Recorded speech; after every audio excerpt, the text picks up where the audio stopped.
Ladies and gentlemen here present, thank you very much for your time. My name is Stanely Nyanyirai. I'll be presenting on the C40 Building Energy Program, which I think Hastings Chikore yesterday already kind of elaborated when he presented on the green engines of growth. This is a pilot project that has been an initiative of C40. So I'll just be presenting it so that you are aware of some of the things that are happening, just building on what she has just presented. The Paris Agreement and Compact of Mayors narrative was well dealt with the last 2 days, of course, leading up to the nations ratifying the Global Agreement on Climate Change, which is called the Paris Agreement, which also included the Compact of Mayors, and of course the whole ambition to kind of keep global temperature increase below 2 degrees was well articulated as well. So I will not draw much into that, but this is some of the background which actually brought this project into fruition. So after the Paris Agreement was mooted, C40 then asked the question, what would it take for C40 cities to individually and collectively deliver on the Paris Agreement? Because at the political level, the agreements were already signed, they were already there. But there was then the issue of practicality. What would they do so that that can then translate into achieving the commitments that were made at the political level? They then launched what is called the Deadline 2020, which was done by C40 in conjunction with the consulting firm RP Engineering, which is a global firm helping with C40. Essentially, if I was to summarize that 90-page document, it's about radical and comprehensive transformation to reduce the impacts of our actions on the environment, but particularly, how do we reduce building energy as a demand also, and a call of action that the next 3 years becomes critical. That's why the title of the document, Deadline 2020. They thought that they would need a subsequent analysis of the actions that were mentioned, which were 12, which were then reduced to 4, by commissioning another analysis which was called Focused Acceleration, which was a strategic approach to climate action in cities in 2013. It further actually zoomed into these 12 actions and then said, from the management aspect of things, if you were to have a scatterborn approach on everything, you might not achieve results. Let's then zoom and focus just on 4 aspects of these 12 actions that cities and nations could do. And of course, buildings was one of the aspects that is a thematic focus, which was then singled out. So the Deadline 2020 is essentially the world's first roadmap about how cities can then achieve these Paris agreements. If you were to actually curb, from what she was indicating, the impacts that will come because of climate change. This is further readings that actually you can access on the website so that you can actually read more about these 2 documents.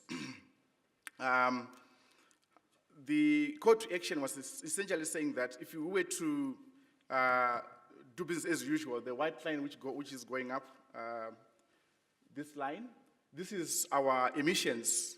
And for C40 cities, which are now about 92 in the world, they're looking at about 2.4 gigatons of carbon. And it means the next 10 years we'll be running out of our carbon budgets, resulting in severe consequences in terms of climate change and the impacts thereof. But if we were then to consider all the 12 actions that were proposed in this document, the Deadline 2020 and Focus Acceleration, we only have got up to 2020 really to make that impact and change. And definitely there'll be a dramatic reduction of carbon emissions in the atmosphere if we were to really work on those. But if we neglect, that's the whole continuation of emissions, which I think combined globally, there'll be actually much bigger consequences going forward.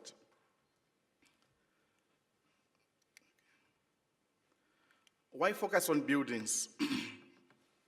So globally, we know that from there's what we call heating, air conditioning and ventilation, it contributes about 60% of total energy demand in buildings, giving us about 40% of global emissions worldwide.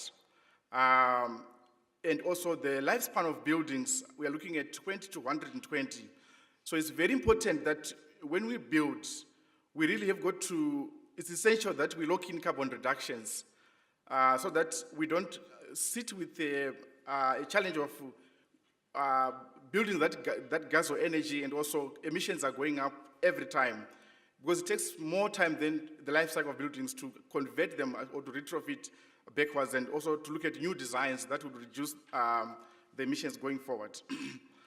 The next slides will show you exactly why it is important for us to consider, building green going forward, because the Land 2020 was looking at the scale of square meterage of buildings, and perhaps which translates into energy consumption over the coming years. So this is really about saying, for any new builds which is coming on site, to what extent can we connect this opportunity to the urgent need to reduce carbon emissions? All cities around the world are growing, including the city of Tshwane, for example. This is actually the statistics from Building Control Office, also with the C40-SEA, which is public information, looking at from 2007 up to this year already. The blue line, the blue shed here, indicates the addition in million of square meters per year over the years. This is actually residential, and then of course this is commercial, and your industrial is on top.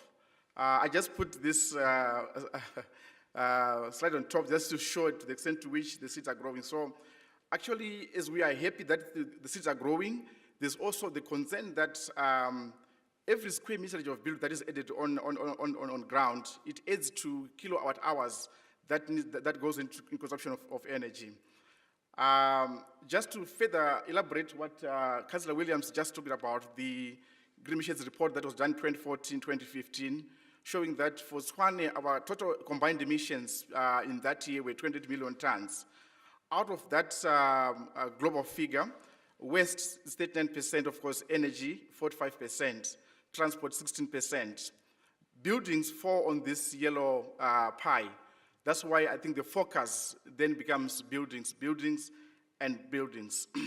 This slide further just elaborates, if we were to go aggressive, to what extent are we going to reduce emissions in the next few years? The blue indicates the conservative, and of course, the red shows business as usual. I will not bother you much into the details of those. If you look at the combined emissions of all the cities, the C40 cities that are implementing this program, buildings, commercial and residential, they constitute about 36% of emissions, and this is actually a study done by Sustainable Energy Africa, the technical assistance provider on this project.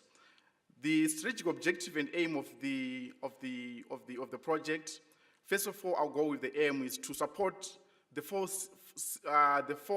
South African C40 cities to go from the baseline stage of current building energy regulations to cause into implementation of transformation policies and programs, whereby we are saying, for example, the city of Tshwane do have a green bylaw, which is the first city perhaps to have it in South Africa. Others might be looking at the national regs, like your 10400 and so on. To what extent do we move from the baseline to look at something like radical transformation policies, where we say it's no longer enough just to talk about the reduction of emissions due to the standards, but also go beyond that. The objective of the program is to accelerate the development and implementation of these energy efficient policies and programs in New Build South Africa by 2020. So what we are saying is that we are building on from the research that was done by C40 and ARAP, and say we do have only up to 2020, and then thereafter we might have lost the opportunity. What we are saying is that from 2020, could it be possible that we have chosen a pathway as a country, starting by the pilot in 4 cities, to say, going forward, all new buildings or new builds should really be net zero going forward. The program seeks to achieve the following developmental objectives. One of them is how do we develop and approve policy and programs that are quite ambitious enough and not just looking at the current that is possible. I will not bother you much with the outcomes of the program because I think they're quite clear on the board.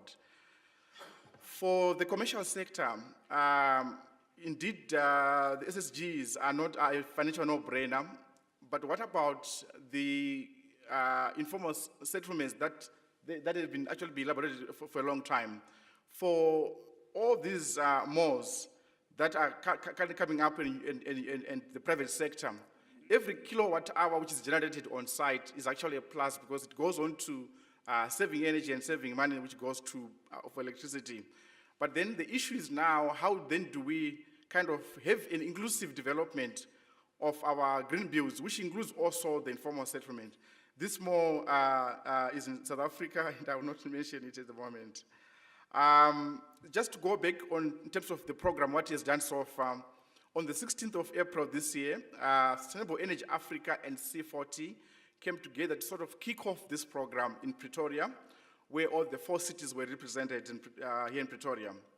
This was also sort of to launch the 4 cities into the global new building energy efficiency network, which C40 has just established, and of which we are so happy to be part of it. 11 cities came together in Pretoria, and then they actually extended very well in terms of blending together their experience in this net carbon zero.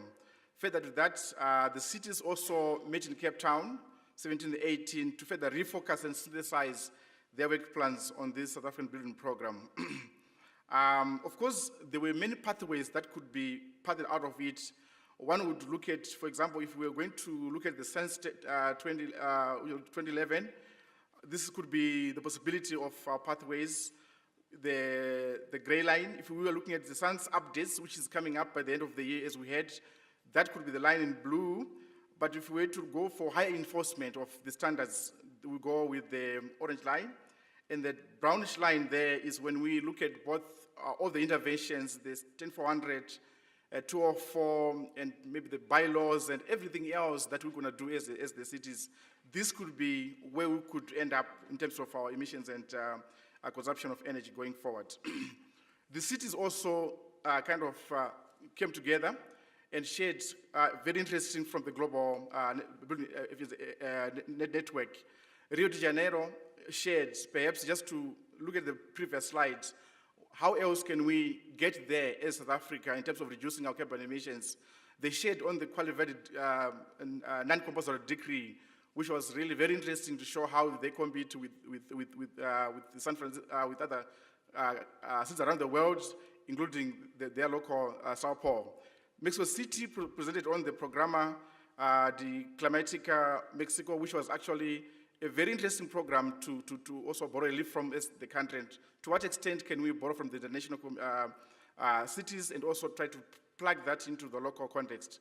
Copenhagen, Durban, in Denmark, they presented on energy efficiency and operation of technical installations, where they were indicating that sometimes it's also the right of consumers to know which buildings are more expensive to occupy in terms of energy consumption and the cost thereof. They also have a system to track their energy consumption in all the buildings, and then they have a disclosure agreement where in the whole city you need to disclose to what is your percentage of consumption of energy, so that we then choose as consumers where do you want to stay and which buildings are efficient or not. And out of perhaps 100 buildings, they profile those, then actually have a program to track which are the most consuming, which are the lowest consuming, and work on those that are high consuming to reduce them to the level where they want net zero. Santiago from Chile, they also presented on new building efficiency, which was quite an innovative idea of looking at buildings from afresh. Los Angeles, they presented quite strongly on the stakeholder engagement, on how do we kind of need to go out there, identify, profile, and engage our stakeholders in terms of whatever we want to do so that we don't leave everyone behind. City of Cape Town were also interesting, apart from presenting their tall buildings plan, which is, I think, about bulk. They also looked at effective change of energy performance of large projects, where they presented on Antwerp to what degree can we learn from this, where we develop houses on an area that was previously a power station powered by nuclear energy. City of Tshwane, we presented on the green building policy and bylaw. Some of the critical steps for the program, I will not bother you much, but just to say that we are busy now with a number of baselines to inform the design of this program. For example, the City of Cape Town already published a research that was conducted to check compliance with the 10-400. So for the first time in the City of Tshwane, we are also going to launch a similar research and to check to what extent if the homeowners complied with the provisions of 10-400. And then we will use that as a leverage to actually program better for this program. There's also quite a lot that has been happening in terms of looking at what other catalytic projects can we leverage on. For example, the green clinics that are starting up in Mamelodi and Harangua. To what extent can we use the positive user experiences and then say this is what the health department is doing?